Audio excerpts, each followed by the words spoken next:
안녕하세요. 정한명리입니다. 명리여왕 독일 실간 5월의 경금편 보겠습니다.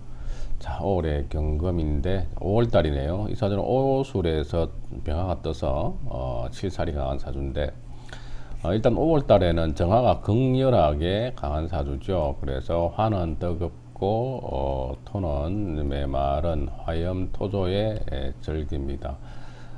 따라서 당연히 먼저 술을 최우선적으로 얻어서 수로서 화염을 제어하고 또 윤습하게 해야 되는 것이 급선무다. 만약에 이제 토가 있더라도 수가 있어야 토를 섭토생금, 섭토로 만들어서 윤택하게 하겠죠. 그래서 전반적으로 수로서 화를 제어해서 금을 보존해야 되겠다. 그러면 일그러지니까 불을 얻었으니까 물을 얻어서 담금질을 빨리 해야 되겠죠. 그래서 먼저 수량이 풍부한 임수로서 치용하고 또 계수로서 보살을 한다. 그럼 먼저 임수를 쓰고 계수를 쓴다는 거. 자, 이 사주는 칠살이 오술에서 이렇게 오미에서 떠서 강하기 때문에 제화삼법을 생각해야 되죠. 여기서는 식상으로서 제사를 할까, 그렇지 않으면 기토로서 살인상생을 할까. 우리가 이제 편관을 다스리는 삼법에서 1번, 2번, 3번 정도 정한다 그러면은 처음에는 식상으로서 제사를 하는 방법, 그리고 인성으로서 살인상생을 하는 방법, 그리고 양인으로서 양인 합살을 하는 방법. 자, 이런 것들이 있는데 이 중에서 가급적이면 식상제살이나 또 인성을 쓰게 되는데요. 양인이 없으니까.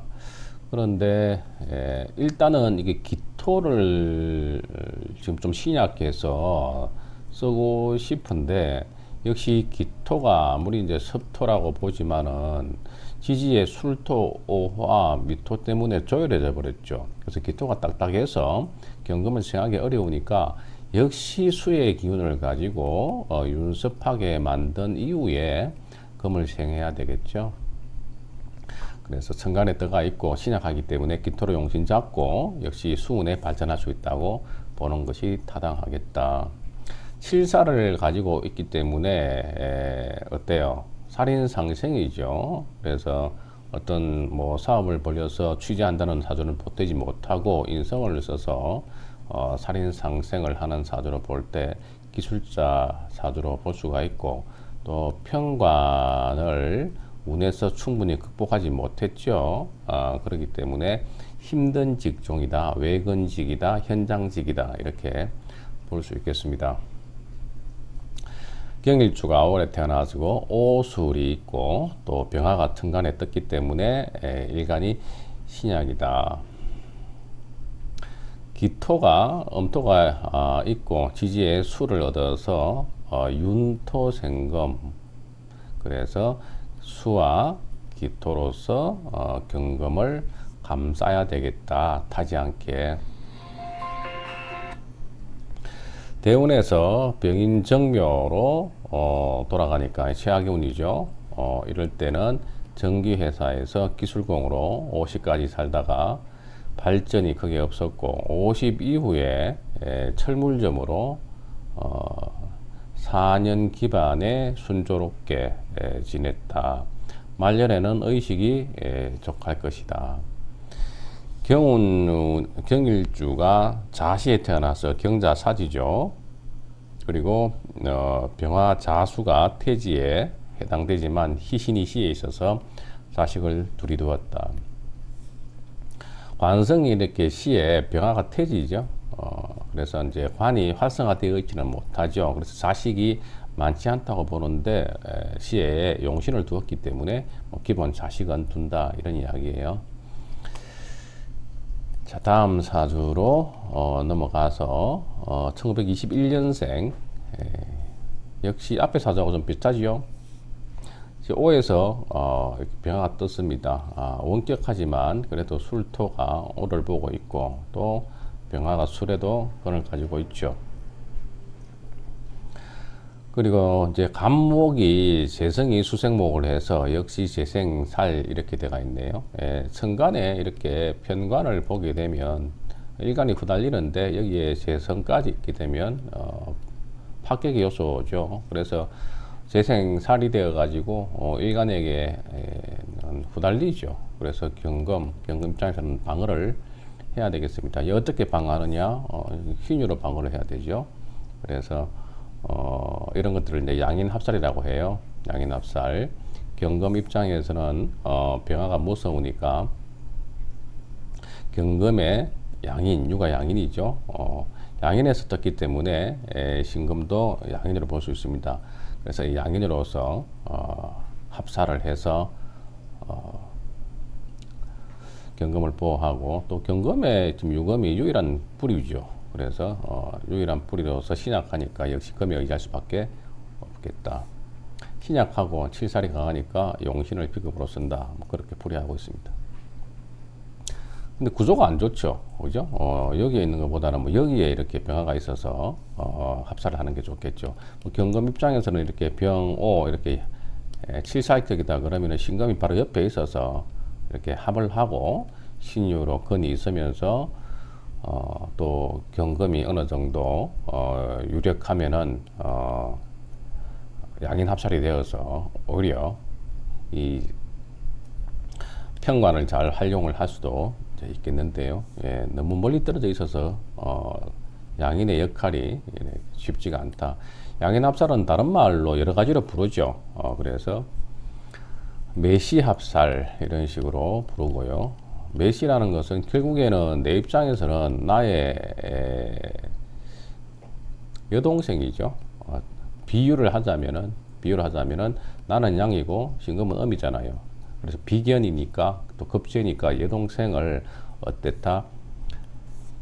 칠살과 합시켰다. 그래서 여동생을 내가 결혼시켰다는 말이죠. 누구한테? 매시한테. 그래서 나하고는 매부 관계로 인해서 묶었기 때문에 내가 좀 다소 안전해졌다. 이렇게 매시 합살.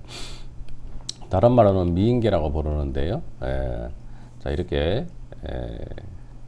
경금이 신금, 역시 병화가 제일 좋아하는 신금을 병화에게 내줘서 탐합망, 거기다 경금이 이렇게 신금은 덕에 병화가 병신 탑을 탐함으로 인해서 내가 좀 안전해지는 이런 모양새의 미인계다.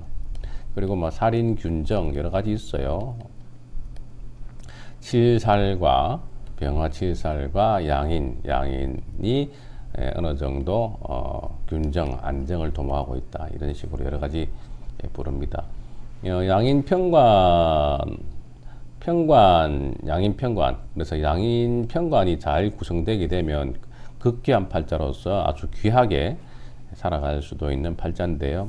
이 사주에서는 뭐 기대하기는 쉽지 않죠. 운에서도 그렇고요. 경일주가 올해 화염에 태어났는데 시에 병화 칠살이 가고 있어 오술 해국에서 살이 심한데 간목이 또 불을 붙이고 있으니까 일주가 태약하다. 연에 있는 신금유가 또 노강을 얻어서 일주를 도우고 병화살을 합제하는 용신이 된다. 그래서 양인합살을 하고 있습니다. 자수는 역시 뭐 좌우충이 되어 있지만은 여기서는 도움이 되죠. 그래서 화염이 강하기 때문에 식상은 도움이 된다. 일반적으로 편관 또는 뭐 정관도 마찬가지라 이렇게 관살이 강할 때 식상은 아군의 역할을 합니다.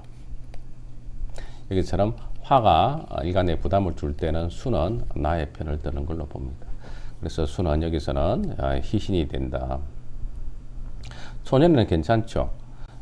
초년에는 유족한 가정이었다. 그러다가 묘운에 화를 생하고 묘유충 이렇게 되니까 이때는 폐가 많았다. 바로 묘충에 들어가서 용신의 의지가 바로 깨지죠.